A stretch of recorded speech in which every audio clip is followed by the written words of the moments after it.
Hey tout le monde, je vous présente Mika, c'est un bébé chiot eurasier. Je sais que j'avais déjà fait une vidéo sur la ville, mais je voulais redonner 2 ou 3 petits conseils très importants de façon à ce que vous preniez mieux votre chien. Tout d'abord, au niveau du choix du matériel, je préfère avoir une laisse de 1 mètre, voire 2 mètres, que d'un dérouleur ou d'une grande longe, parce que c'est bien plus pratique pour certains moments. Et d'autre part, pour moi, la longe sert uniquement pour faire les exercices de rappel ou les exercices à distance. Rappelez-vous qu'un chien est imprévisible, donc c'est toujours un petit peu compliqué de prévoir ce qu'il va faire auparavant.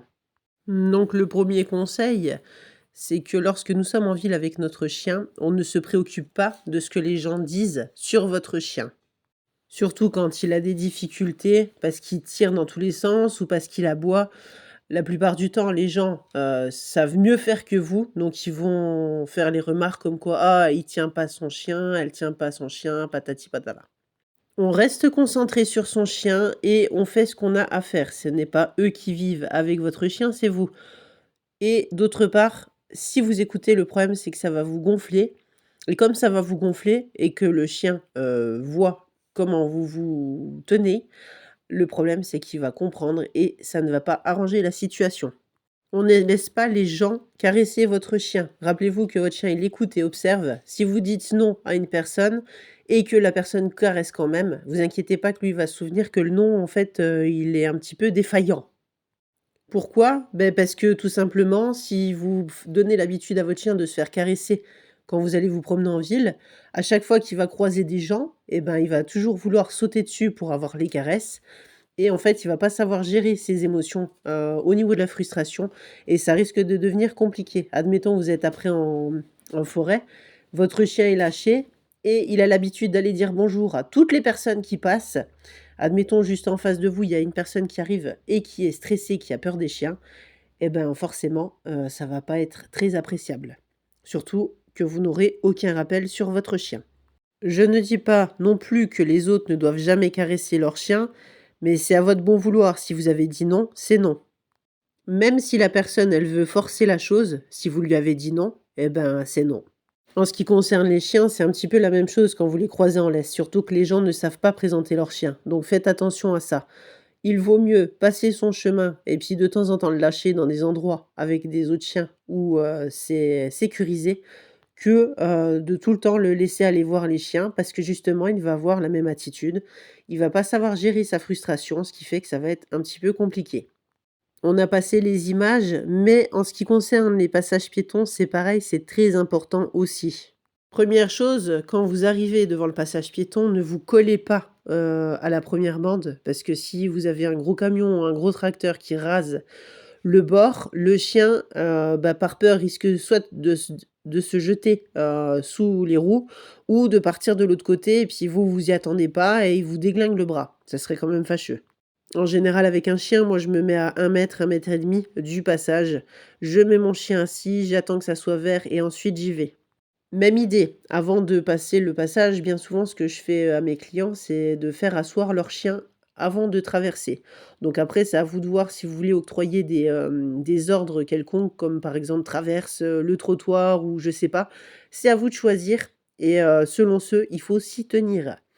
Donc quand je demande aux clients de faire asseoir leur chien, une fois que le chien est assis, on lui donne un ordre de fixation de façon à ce qu'il attende que ça soit notre tour et ensuite on traverse quand c'est le moment. Même chose aussi là-dessus, j'ai toujours vu des personnes courir comme des fous sur le passage parce qu'ils ont peur de se faire écraser. Rassurez-vous, quand le petit Gugus passe au rouge, il y a toujours un temps d'attente, donc ce n'est pas la peine de courir comme un dingue, vous n'allez pas vous faire écraser. Et en plus, vous donnez une sale habitude au chien, donc ne faites pas ça. Quand vous dites assis à votre chien au tout début, juste avant de traverser, si le chien se lève alors que c'est vert et que vous ne lui avez pas donné l'autorisation de se lever, on le réassoit. Si ça passe au rouge, bah, tant pis, ça passe au rouge. Si c'est encore vert, on peut traverser. Ne me faites pas le coup de, je dis assis, le bonhomme passe au vert, je lui ai dit assis, mais il s'est relevé et j'y vais quand même. Parce que du coup, c'est pareil, vous allez pas être, un leader, vraiment pour lui. parce que vous lui laissez l'autorisation de désobéir. Donc si ça se reproduit à plusieurs reprises, imaginez ce que le chien pense. Et je vous parlais d'une espèce de distance de sécurité entre le passage et vous, parce que des fois, enfin bien souvent d'ailleurs, quand il y a toute une population de personnes de l'autre côté, on dirait c'est du fait exprès, ils viennent vous coller pour, traverser une fois qu'ils arrivent de l'autre côté. Donc c'est bien de prendre une distance parce que si votre chien est réactif ou, qu'il a tendance à s'exciter facilement, parce qu'il voit des gens et il veut des caresses, et ben, ça vous aidera un petit peu à, travailler votre chien et à le mettre un petit peu dans, le contexte. Avec un chien en ville, on va lui montrer un petit peu toutes les textures. Donc là, on a été voir, le train, mais entre 2, on était passé sur des plaques d'égout. On est passé sur, une zone justement où est-ce qu'il y a un barrage de train et où par terre, bah, c'est pas droit. Donc du coup, c'est sympa pour le chiot parce qu'il découvre. Rappelez-vous que la période entre 2 et 3 mois, c'est la période d'imprégnation. C'est la période la plus importante, messieurs, dames. Si on vous dit: «Ne faites pas sortir votre chien avant, ces vaccins», n'écoutez pas ce qu'on vous dit, sortez votre chien, c'est vachement important. Parce que si vous le sociabilisez pas assez à cette période-là, bah, c'est pareil. Après ça se rattrape, mais c'est mieux quand, le chiot est chiot.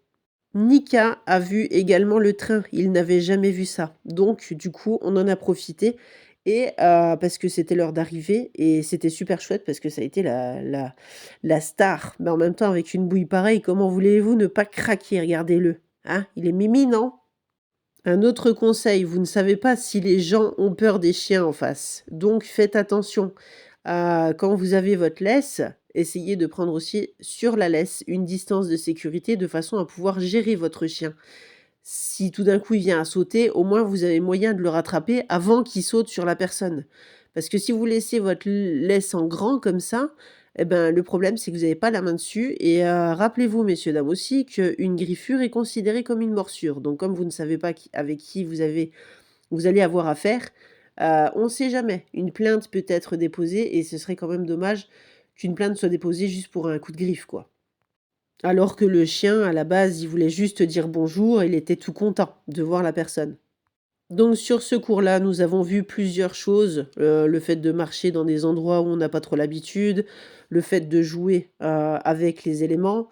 Là, on travaille justement la gestion émotionnelle aussi, lui apprendre à prendre le bout de bois et le rendre. Donc là, il y a eu une petite rectification parce que la propriétaire de Nika avait tendance à lui arracher de la bouche et il y a eu un moment, elle s'est fait grogner, donc ce qui est logique. Alors que si vous gardez la main sur, le bout de bois et que vous attendez qu'il lâche lui-même, ça passe beaucoup mieux.